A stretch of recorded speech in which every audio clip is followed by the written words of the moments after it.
Bienvenue dans cette nouvelle édition de l'Africa Tonight. Voici les titres de l'actualité.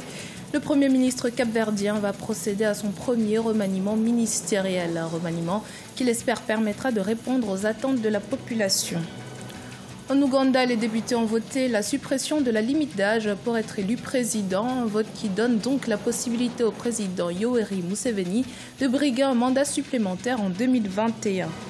Et puis retour sur l'exposition It's Just a Color du photographe camerounais Alain Gane. Jusqu'au 10 décembre, il présentait son œuvre, une ode aux personnes atteintes d'albinisme à la galerie MAM de Douala. Mais tout d'abord, fin de l'instruction dans l'enquête sur l'attentat de 1994 contre le président rwandais Juvénil Habyarimana.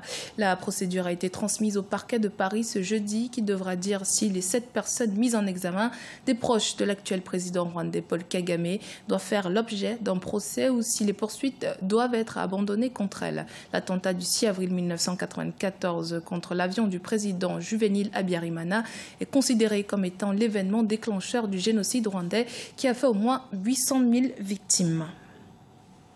Le Premier ministre du Cap-Vert a annoncé ce mercredi son tout premier remaniement ministériel depuis avril 2016, date à laquelle il a pris fonction. Ce réajustement prévoit de grands changements dans la répartition des portefeuilles ministériels et notamment la création du poste de vice-premier ministre. Les précisions avec Cheikh Omar Bandaogo. Composé de 12 ministres en avril 2016, date de sa formation, le gouvernement capverdien va passer à 20 membres. Le Premier ministre Ulysse Correa e Silva l'a annoncé le 20 décembre 2017. À sa prise du pouvoir en 2016, il avait affiché sa volonté de maintenir à 11 le nombre de ses collaborateurs durant tout son mandat. 1 an et demi après, le remaniement est annoncé. Ce remaniement, on l'attendait, même après 6 mois du nouveau gouvernement. Donc, parce qu'il y a eu quelques problèmes avec certains ministres, donc l'opposition, la société civile s'y attendait un peu. 3 nouveaux ministères seront mis en place, tous des démembrements du ministère de l'économie et de l'emploi. Leur création devra permettre une autonomie, entre autres des secteurs de l'industrie, du commerce et de l'énergie. La création du poste de vice-ministre pour l'intégration régionale répond à la volonté du pays de renforcer ses rapports diplomatiques avec les pays de la sous-région. Le poste de vice-premier ministre est créé. Il sera occupé cumulativement par l'actuel ministre des Finances, Olavo Correa. La seule chose qu'on peut voir ici, c'est que donc on a un vice-premier ministre qui est aussi le ministre des Finances et qui assume maintenant les fonctions de la domaine économique et social. Donc on a ici un super ministre, on peut dire que c'est lui qui va gouverner le pays. En rappel, le Premier ministre, en formant un gouvernement de 12 membres sans secrétaire d'État, avait affirmé que cela permettait à son équipe d'être plus efficace et d'avoir une meilleure coordination des actions. Le réajustement annoncé va provoquer une augmentation des dépenses publiques. À l'invitation du président chinois Xi Jinping, le président gambien Adama Barrow effectue sa première visite en Chine. La Chine et la Gambie ont repris leurs relations diplomatiques en mars 2016, après une rupture qui a duré 21 ans. Adama Barrow est le premier président gambien à se rendre en Chine depuis que les deux pays ont renoué leurs liens. Les deux chefs d'État procéderont à la signature de divers accords de coopération dans les jours à venir. La Chine souhaite renforcer la confiance politique mutuelle et développer la coopération dans tous les domaines avec la Gambie.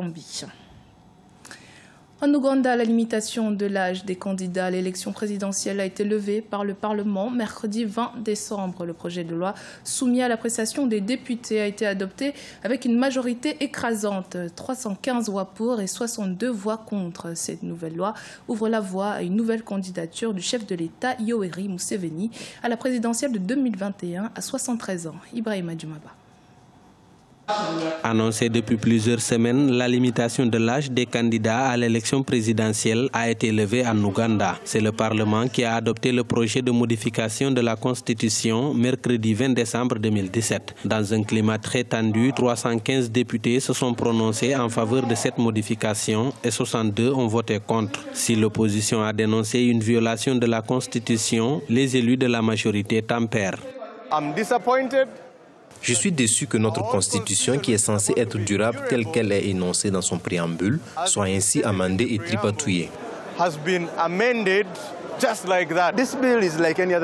Ce projet de loi est comme n'importe quel autre projet de loi. Il n'est pas spécial et pour nous, c'est normal. Il n'y a rien d'étrange.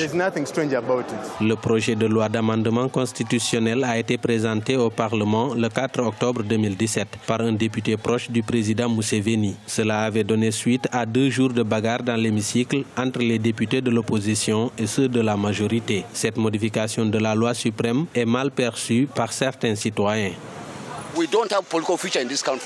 Nous n'avons pas d'avenir politique dans ce pays. Le président Museveni est avant tout un dictateur militaire et c'est lui qui falsifie la Constitution. Tout est sous ses ordres. Toutes nos institutions, même le pouvoir judiciaire ainsi que la commission électorale, sont sous son contrôle. Cette nouvelle modification de la loi suprême ouvre la voie à une nouvelle candidature du chef de l'État, Yoweri Museveni, à la présidentielle de 2021 à 73 ans. En 2005 déjà, la Constitution avait été modifiée pour supprimer la limitation à 2 mandats présidentiels. Cette disposition a été rétablie par la nouvelle loi qui a également prolongé la durée du mandat des députés de 5 à 7 ans. Ainsi, les prochaines élections législatives auront lieu en 2023. Selon la Banque centrale du Maroc, le taux de croissance économique devrait ressortir à 4,1% pour l'ensemble de l'année 2017. Sous l'hypothèse de campagne agricole moyenne, la croissance globale devrait ralentir à 3% en 2018 avant de s'accélérer à 3,6% en 2019. En Afrique, les personnes atteintes d'albinisme font toujours face à de nombreux préjugés. Afin de les mettre en avant et ainsi sensibiliser la population à cette maladie, le photographe camerounais Alain Gane a exposé jusqu'au 10 décembre à la galerie MAM de Douala dans le cadre du salon urbain de Douala. Sa série It's Just a Color, une ode aux personnes atteintes d'albinisme, a rencontré un franc succès. Sharon Camara.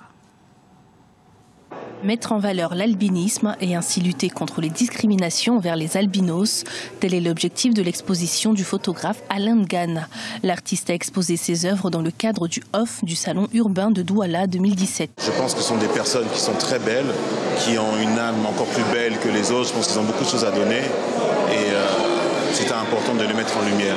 Et j'ai essayé donc à travers ces photos de mettre en avant en fait cette sensibilité, leur âme, leur humanité. En fait. Alain Gane, photographe de mode de profession, expose ses photographies dans la galerie d'art MAM située à Douala.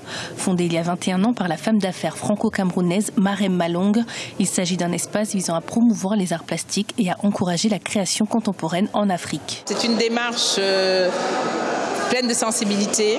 Il les a photographiés avec amour, il n'y a aucun voyeurisme. Il a photographié ces personnes, c'est pour ça que le titre de l'expo c'est UN, donc l'unité comme des êtres humains. Discriminés et même victimes de violences à cause de leur couleur de peau, les personnes souffrant d'albinisme en Afrique sont exposées à de nombreux risques. Tout comme Alain Gane, de nombreuses personnalités et activistes œuvrent sur le continent pour faire changer les mentalités, notamment lors de la journée de sensibilisation à l'albinisme qui a lieu chaque année au mois de juin. C'était le journal de la rédaction. Merci de votre fidélité. Dans un instant, une nouvelle édition de l'actualité sur Africa 24.